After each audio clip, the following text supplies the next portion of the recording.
গতকালকে হচ্ছে আমরা যখন আমাদের জায়গা থেকে জানতে পারি যে সাতপন্থীদের স্টুডেন্ট যে গ্রুপগুলো রয়েছে তারা সচেতন ছাত্র সমাজ বা এরকম একটি নাম দিয়ে আসলে আমাদের প্রধান উপদেষ্টার যে বাসভবন অর্থাৎ যমুনা এটি ঘেরাও করার কিংবা এর সামনে অবস্থান কর্মসূচি নেওয়ার একটি পরিকল্পনা করে, তখন আমরা আমাদের জায়গা থেকে তাদের মধ্যকার যে সমস্যাগুলো এই সমস্যাগুলো সমাধানের জন্য দুই গ্রুপে তাবলিগের অর্থাৎ সাতপন্থী গ্রুপ এবং জোবায়েরপন্থী যে গ্রুপ এইগুলোর মধ্যে তাদের মধ্যে যে বিভিন্ন রকমের সমস্যা চলছে এগুলোর জন্য একটি যৌক্তিক উপায় সমাধান হয়, এটির জন্য আমরা প্রথমে গতকালকে রাত 12টার দিকে আমাদের জায়গা থেকে বিশ্ব অর্থাৎ আমাদের টঙ্গী যে পশ্চিম সাইডে যে মসজিদটি রয়েছে ওই মসজিদের ওইখানে যাই যেখানে সাতপন্থীরা এখন অবস্থান করছে।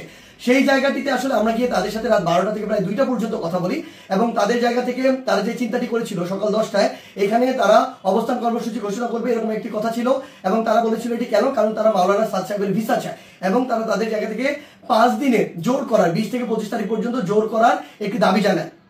আমরা আমাদের জায়গা থেকে সেখান থেকে যে সিদ্ধান্তটি নিয়ে আসি সেটা হচ্ছে একটি সিদ্ধান্ত যে আমরা আমাদের জায়গা থেকে বলি যে প্রধানমন্ত্রী আমাদের যে হচ্ছে প্রধান উপদেষ্টার যে বাসভবন তিনি আসলে এই অভ্যুত্থানের স্পিরিটকে সামনে রেখে গণভবনে না থেকে যমুনায় থাকেন, এটি তুলনামূলক অরক্ষিত হওয়ার কারণে আমাদের যখন ইচ্ছা বসবো আর এটি আমাদের দেশের একটা অস্থিতিশীলতা চিত্র তুলে ধরবে, এটি কখনো হতে পারে না, এটি যৌক্তিক না, আমরা এটিকে সমর্থন করি না। সেই জায়গা থেকে আমরা তাদেরকে এটি অনুরোধ করি যে তারা যেন এখানে অবস্থান কর্মসূচি কিংবা ঘেরাও কর্মসূচি না করে, তারা এই অবস্থান থেকে সরে আসে। তারা তাদের জায়গা থেকে স্পষ্টভাবে দুইটি দাবি জানায়। এক নম্বর যে দাবিটি সেটি হচ্ছে যে তারা মাওলানা সাদ সাহেবের ভিসা নিশ্চিত চায়, দ্বিতীয়ত তারা 20 তারিখ থেকে 25 তারিখ 5 দিনের জোর করতে চায়। আমরা তাদের কাছে বলি যে 5 দিন করে যাবেন কিনা, এই কমিটমেন্টটুকু যদি আপনাদের থাকে যে 25 তারিখ আপনাদের যখনই শেষ হয়ে যাবে তখন আপনারা চলে যাবেন, তাহলে আমরা আমাদের জায়গা থেকে এই দুইটি দাবি নিয়ে আরেক কিছু গ্রুপ রয়েছে যারা এখন কাকরাইল মসজিদে অবস্থান করছে জোবায়েরপন্থী গ্রুপ এবং সেখানে হেফাজতের নেতৃবৃন্দ রয়েছেন, তাদের সাথে আমরা গিয়ে কথা বলবো। তারা যখন এই কথাটি দেয় যে তারা এই কমিটমেন্টটি করছে 25 তারিখে তারা ছেড়ে দিবে, আমরা সেখান থেকে রাত 2টার দিকে কাকরাইল মসজিদে আসি। সেখানে আমাদের জোবায়েরপন্থীদের যারা মাওলানা রয়েছেন, যারা সিনিয়র নেতৃবৃন্দ রয়েছেন তারা ছিলেন, হেফাজতের যারা সিনিয়র নেতৃবৃন্দ মাওলানা মাদুনুল হক সাহেব, মাওলানা মাহফুজুল হক সাহেব তারা ছিলেন, সকলে ছিলেন। আমরা যখন তাদের সাথে আলোচনা করছি রাত 2টা থেকে 3টা যখন ক্রস করে যাচ্ছে তখন এই আলোচনা চলাকালীন সময় আমাদের কাছে ফোন আসে যে সাতপন্থীদের যে গ্রুপটি রয়েছে সেখান থেকে তারা তাদের জায়গা থেকে ওই যে আরেকটি যে মাঠ রয়েছে যে মাঠটি হচ্ছে ইস্তেমার যে মাঠ, যে মাঠটি সেদিকে যাওয়ার জন্য তাদের 10-15-20 হাজার মানুষ আসলে ওই রকম একটি তাদের পরিকল্পনা কিংবা মুভ দেখা যাচ্ছে।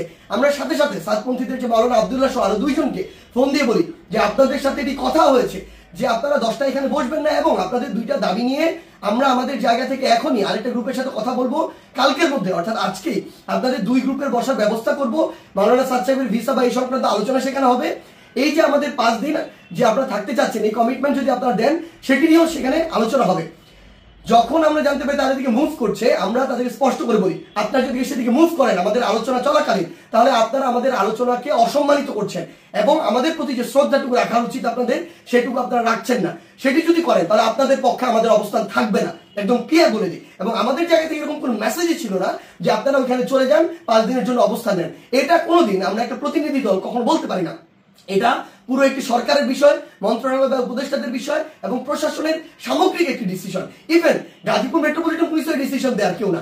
সেই জায়গা থেকে তারা এইসব কোনো কিছু তোয়াক্কা না করে যেটা হলো যে সেখানে এই দখলের বিষয়টিতে সেদিকে চলে যাওয়া হলো এবং ফাইনালি এখানে একটি সংঘর্ষ ঘটলো, যেই সংঘর্ষে 3 থেকে 4টি প্রাণ আমরা হারিয়েছি। আসলে সবচেয়ে গুরুত্বপূর্ণ কথা গতকালকে আমরা তাদেরকে বলেছি যে তাবলিগের আসলে আপনারা যে কাজগুলো করছেন এগুলো তাবলিগের স্পিরিটের সাথেও যায় না, এগুলো ইসলামের মুসলিমের স্পিরিটের সাথেও যায় না, কোনো কিছুর সাথে যায় না। এখানে আপনাদের ব্যক্তিগত গোষ্ঠীগত কোনো জিনিসের মানে বহিঃপ্রকাশ আপনারা এখানে ঘটাচ্ছেন, ক্ষোভের হোক দ্বন্দ্বের হোক এই বহিঃপ্রকাশগুলো ঘটাচ্ছেন। এবং সবচেয়ে গুরুত্বপূর্ণ বিষয় হচ্ছে যে এই জিনিসটি হয়েছে এখানে এটা সম্পূর্ণ অনাকাঙ্ক্ষিত এবং আমাদের মতের বাইরে গিয়ে এই বিষয়টি আসলে গতকালকে সেখানে হয়েছে এবং আমাদের আলোচনাকে শ্রদ্ধা বা সম্মানটুকু জানানো হয়নি এবং আরেক পক্ষের সাথে আলোচনা চলাকালীন সেখানে এরকম আক্রমণ এবং রক্তাক্তর ঘটনা ঘটেছে। সেই জায়গা থেকে আমরা শুধু আমাদের জায়গা থেকে একটি জিনিসই বলি, আজকে এখন 7 গ্রুপ সেখানে অবস্থান নিয়েছেন। আমি জোবায়েরপন্থীদের যারা রয়েছেন আপনাদেরকে একটি বিষয় শুধু অনুরোধ করব, যেটি গতকালকে রাতে তারা ঘটিয়ে ফেলেছেন বা বিভিন্নভাবে ঘটে গিয়েছে সেই একই জিনিসের জন্য বড়ভাবে আর পুনরাবৃত্তি না হয়। কাউকে না কাউকে আসলে এই পরিচয়টুকু দিতে হবে যে আপনি যে তাবলীগ দ্বীনের প্রচার ইসলামকে ধারণ করেন এবং এটার জন্য আমাদের এই রক্তারক্তিটি এড়াতে হবে।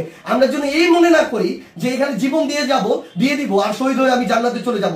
আমরা আমাদের ক্ষুদ্র জ্ঞান থেকে মনে করি এটা শহীদ হয়ে জান্নাতে যাওয়ার কোনো জায়গা হতে পারে না, এটা কোনো উপায় হতে পারে না, বরং এটা তাবলীগের মধ্যে, ইসলামের মধ্যে, মুসলিমের মধ্যে, দেশের মধ্যে একটি বিশৃঙ্খলা সৃষ্টি করা হচ্ছে। আমরা প্রশাসনকে উদাত্ত আহ্বান জানাই আমাদের জায়গা থেকে, গতকালকে যারা এটার সাথে সংশ্লিষ্ট ছিল, জড়িত ছিল, তাদের দৃষ্টান্তমূলক শাস্তি দিতে হবে। তারা যদি ইভেন কোন একটি গ্রুপের সর্বোচ্চ নেতা হয়, তার বিরুদ্ধেও যথাযথ ব্যবস্থা নিতে হবে, আইনের আওতায় নিয়ে আসতে হবে। আদারওয়াইজ এই জিনিসটিকে যেভাবে চিত্রায়িত করা হচ্ছে সেটি কোনোদিন তাবলীগ হোক, মুসলিম হোক, ইসলাম হোক, কোনো কিছুর স্পিরিটের সাথে যায় না এবং এটি হতে পারে না।